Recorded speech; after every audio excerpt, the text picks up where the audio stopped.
મિત્રો, સ્વાગત છે અમારી યુટ્યુબ ચેનલમાં અને હું છું આપણો દિલીપ ગુજરાતી. મિત્રો, મોડલ ઓક્ઝિલરીઝના ભાગ 5માં આપણું હાર્દિક સ્વાગત છે. આપણે આગળ ભણી ગયા મોડલ ઓક્ઝિલરી તરીકે કેનનો ઉપયોગ અને કેનની પ્રશ્નાર્થ વાક્ય રચના, જે મિત્રો તમે સ્ક્રીન પર જોઈ શકો છો. તો હવે આજે આપણે મિત્રો મોડલ ઓક્ઝિલરી તરીકે એટલે કે સહાયકારક ક્રિયાપદ તરીકે મેનો ઉપયોગ ક્યાં થાય અને કેવી રીતે થાય એ મિત્રો આપણે શીખવાનો છે. તો મિત્રો અહીંયા લખેલો છે મોડલ ઓક્ઝિલરીઝ મે. મિત્રો, મે હંમેશા શક્યતા દર્શાવવા માટે, સંભાવના દર્શાવવા માટે તેમજ પ્રાર્થના, શ્રાપ કે શુભેચ્છાના ભાવ તરીકે વાપરવામાં આવે છે.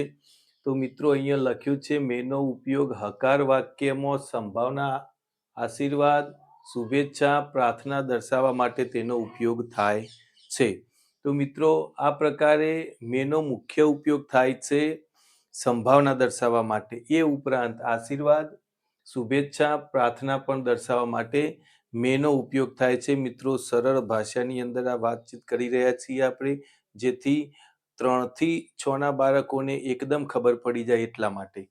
તો મિત્રો અહીંયા મેં વાક્ય લખ્યું છે ઇટ મે રેઇન ટુડે. મિત્રો જુઓ અહીંયા મે આવ્યું. ઇટ મે રેઇન ટુડે એટલે કે આજે કદાચ વરસાદ થશે, એક સંભાવના દર્શાવવામાં આવી છે. તો મિત્રો અહીંયા સંભાવના દર્શાવવામાં આવી છે. કદાચ આજે વરસાદ થશે એવી સંભાવના કરવામાં આવી છે. એટલે ઇટ મે રેઇન ટુડે, આજે કદાચ વરસાદ પડે એવી એક સંભાવના મિત્રો દર્શાવવા આવી છે. તો એ સંભાવના દર્શાવવા મેનો ઉપયોગ હંમેશા થાય છે. બીજું વાક્ય મિત્રો જોઈ લો, હી મે ગેટ ગુડ માર્ક્સ. તે કદાચ સારા માર્ક્સ મેળવે. એક પ્રકારની સંભાવના છે, શક્યતા છે, એ દર્શાવવા માટે જ મેનો ઉપયોગ થાય છે. હી એટલે તે. હી મે ગેટ ગુડ માર્ક્સ. તે કદાચ સારા માર્ક્સ મેળવે. તો આ પણ મિત્રો એક શક્યતા અથવા સંભાવના દર્શાવાય છે. તો મિત્રો મેનો ઉપયોગ થાય છે સંભાવના દર્શાવવા માટે, જે તમે સ્ક્રીન પર જોઈ શકો છો. તો મિત્રો મેનો મુખ્ય ઉપયોગ સંભાવના કે શક્યતા દર્શાવવા માટે થાય છે. એ સિવાય પરવાનગી દર્શાવવા માટે પણ મેનો ઉપયોગ થાય છે.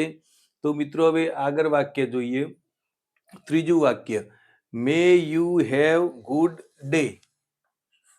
પ્રશ્નાર્થ વાક્ય છે કે મે યુ હેવ ગુડ ડે, કદાચ સારો દિવસ તારા માટે હોય એવી શુભેચ્છા દર્શાવવા માટે આપણે આ પ્રકારની મેની વાક્ય રચના વાપરીએ છીએ. તો મિત્રો અહીંયા થશે શુભેચ્છા દર્શાવવા. જુઓ મિત્રો, મે યુ હેવ ગુડ ડે, તમારે આજે સારો દિવસ જાય એવી શુભેચ્છા દર્શાવવા માટે પણ મેનો ઉપયોગ થાય છે. એમાં મે હંમેશા આગળ મૂકવામાં આવે છે. યુ મે મૂકો તો ખોટું નથી મિત્રો, પરંતુ શુભેચ્છા દર્શાવવા માટે આપણે મેને આગળ મૂકીએ છીએ. એ વાક્ય અહીંયા દર્શાવવામાં આવ્યું છે. બીજું મિત્રો વાક્ય છે મે યુ લીવ લોંગ. મિત્રો આ જે વાક્ય છે એનો મતલબ એ છે, ઘણી વખત એવું થતું કે મે યુ લીવ લોંગ, વાક્યમાં મે આગળ છે પણ આપણે પ્રશ્ન વાક્ય તરીકે લેતા નથી. કારણ કે એક પ્રકારની આ શુભેચ્છા દર્શાવવા માટે, એક પ્રાર્થના દર્શાવવા માટે, એક સારા આશીર્વાદ દર્શાવવા માટે આ મિત્રો વાક્ય રચના આવે છે. આશીર્વાદ દર્શાવવા માટે તમે મિત્રો આ વાક્ય બોલી શકો છો. તો વાક્ય થશે મે યુ લીવ લોંગ. એનો મતલબ એ થાય કે તમે લાંબુ આયુષ્ય જીવશો, એક આશીર્વાદ આપવામાં આવ્યા છે. એટલે આપણે પ્રશ્નાર્થ તરીકે નહીં લઈએ. આ વાક્ય પ્રશ્નાર્થ તરીકે આપણે લેતા નથી, બરાબર છે. તો મે યુ હેવ ગુડ ડે. બીજું વાક્ય છે મે યુ લીવ લોંગ, તમે વધારે જીવશો. એ પ્રકારે મે યુ ગોડ બ્લેસ યુ, ભગવાન તમારું સારું કરે, તમને આશીર્વાદ આપે એવી એક શુભેચ્છા મિત્રો અહીંયા પણ પાઠવવામાં આવી છે, એક આશીર્વાદ પાઠવવામાં આવ્યા છે. અને છેલ્લે વાક્ય છે મે યુ ગો ટુ હેલ. આ શ્રાપની વાત છે મિત્રો, કે તું નર્કમાં જઈશ એવી એક શ્રાપ રૂપી વાક્ય આપવામાં આવ્યું છે. તો મિત્રો યાદ રાખજો, મેનો ઉપયોગ સંભાવના દર્શાવવા, આશીર્વાદ દર્શાવવા, શુભેચ્છા દર્શાવવા, પ્રાર્થના દર્શાવવા અને શ્રાપ આપવાનું વાક્ય પણ મેથી આપણે લખતા હોઈએ છીએ. તો મિત્રો આ છે મેની સાદી રચના. મેનો ઉપયોગ ખાસ કરીને સંભાવના દર્શાવવા માટે થાય છે. એ સિવાય શુભેચ્છા દર્શાવવા, પ્રાર્થના દર્શાવવા, આશીર્વાદ દર્શાવવા અને ઘણી વખત પરવાનગી દર્શાવવા પણ મેનો ઉપયોગ થાય છે. દાખલા તરીકે મે આઈ કમ ઇન સર, હું અંદર આવી શકું, તો એની પાછળ પ્રશ્નાર્થ આવે, પ્રશ્નાચિહ્ન આવે. તો મિત્રો આ છે મેની સાદી વાક્ય રચના.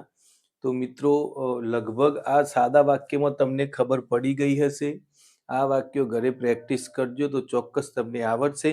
અને આગળના વિડીયોમાં આપણે જે કેન ભણ્યા એ રીતના મેં ભણ્યા, તો મેના બીજા પણ વાક્યો થોડા જોઈશું, જેથી તમને ખબર પડે. તો આ છે મિત્રો મેની વાક્ય રચના.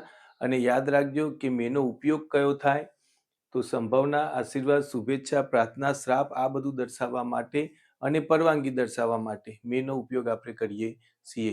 તો મિત્રો આ વિડીયો અમારો ગમ્યો હોય તો લાઈક કરજો, શેર કરજો અને સબસ્ક્રાઈબ તો ચોક્કસ કરજો, જેથી અમારા આવા અંગ્રેજી વ્યાકરણના નવા વિડીયો આપ સુધી પહોંચી શકે. ત્યાં સુધી આ બધા જ વાક્યો લખી લેજો અને ઘરે તૈયારી કરશો.